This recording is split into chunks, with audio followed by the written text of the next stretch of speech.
Shalom Aleichem, Mishnah Yomi continues for Shabbat Lech Lecha. Obviously, we're recording in advance, so we can learn in advance and do Chazara on Shabbat. We are starting chapter 2 of Bava Batra, Lo Yachpor. Lo Yachpor Adam Bor.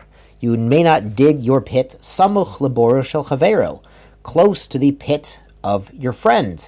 Velo siach, also not a ditch. Both the bor and the siach were used to store mayim, to store water for irrigation. Velo ma'ara, ma'ara is literally a cave, but here it just means a bor with a roof, so the animals don't get into your water. Velo amatamayim, not an irrigation channel. It was called amatamayim because it was typically an amma wide and an amma deep to let the water flow.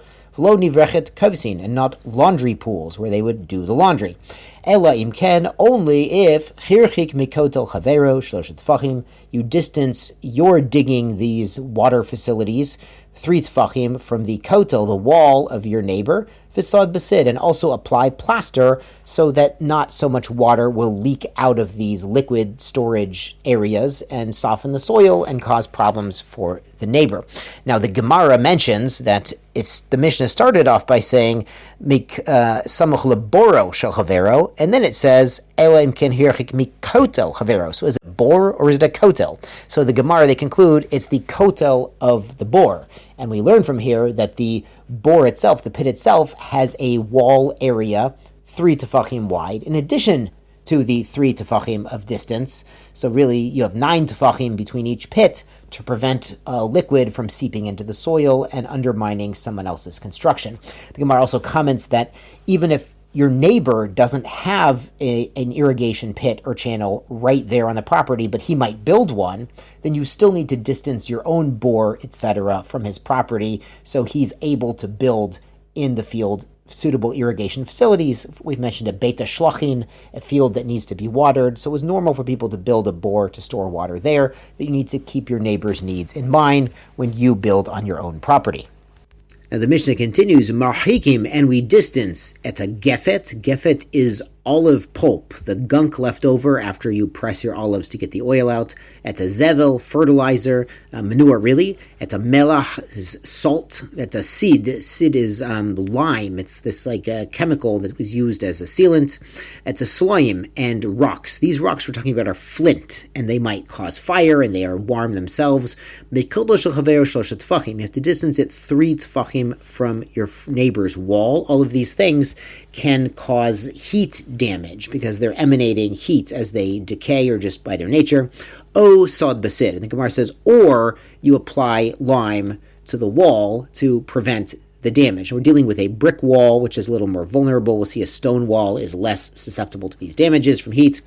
Mishnah adds, marchikin et zerayim. You also have to distance your seeding, your planting, et macharesha, and plowing, et meiragloim, and also urinating, minakotel shosha tefachim. You have to do these things at least 3 tefachim away from your neighbor's wall. So if your neighbor has a wall right there on the border, you can't be planting or plowing or making meiragloim right there next to the wall. It's going to dissolve the wall.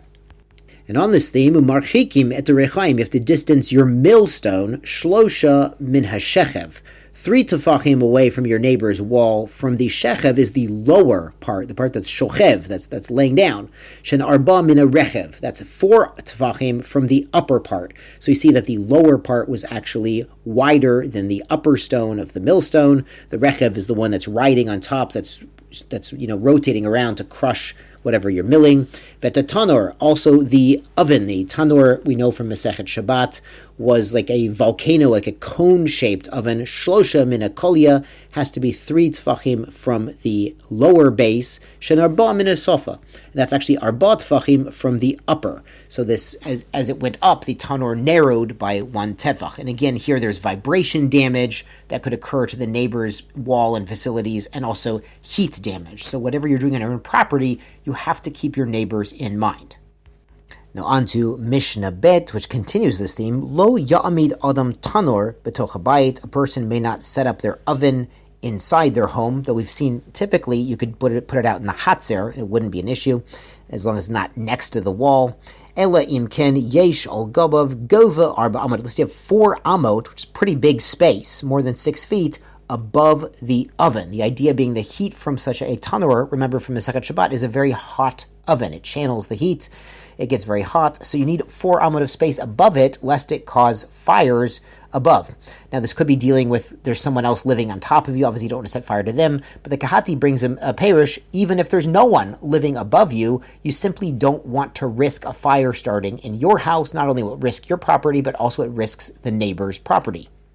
And it's interesting, flashback to literally 2 years ago in Mishnah Yomi, we're talking about Mishnayot Shabbat. There were cases brought in Mishnayot Shabbat where there was a fire in someone's residence and they were allowed to save food and clothing from the residence, but not allowed to put the fire out. And the Mefarshim explain this is dealing with a case of a stone structure. There's no wood, there's no risk of the fire spreading anywhere else, and there's no risk to human life. Obviously, if there's a risk to the neighbors, a risk to human life, risk to people who might be sleeping down the street, then even on Shabbat nowadays, we do put out fires.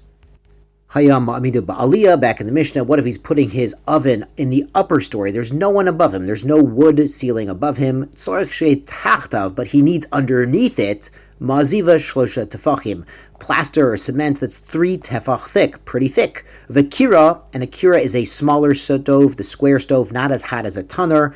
Tefach, 1 tefach thick to avoid fire. Vim hizik, but still, if he took precautions, followed this fire code, and it still caused fire, caused damage, mishalem masha hizik, he has to pay for the damage. We learned back in Bava Kama, if a man causes damage, even if he's asleep and he causes damage, he has to pay for it. So here too, even though he took precautions and followed the edict of the fire code of ancient times, he still has to pay. Rabbi Shimon Omer, Rabbi Shimon disagrees. He says, Lo amru kol ashur melu. He says the rabbis gave us these measurements to prevent damage. Ela she'im chizik pater mishalem, that if they do cause damage, it's considered unavoidable, and he shouldn't have to pay. Kati brings the halacha is not like Rabbi Shimon, so even if somebody follows the fire code and was allowed to set up the tanur, well, if it causes damage, he still needs to pay. Tizku l'mitzvot, Shabbat Shalom.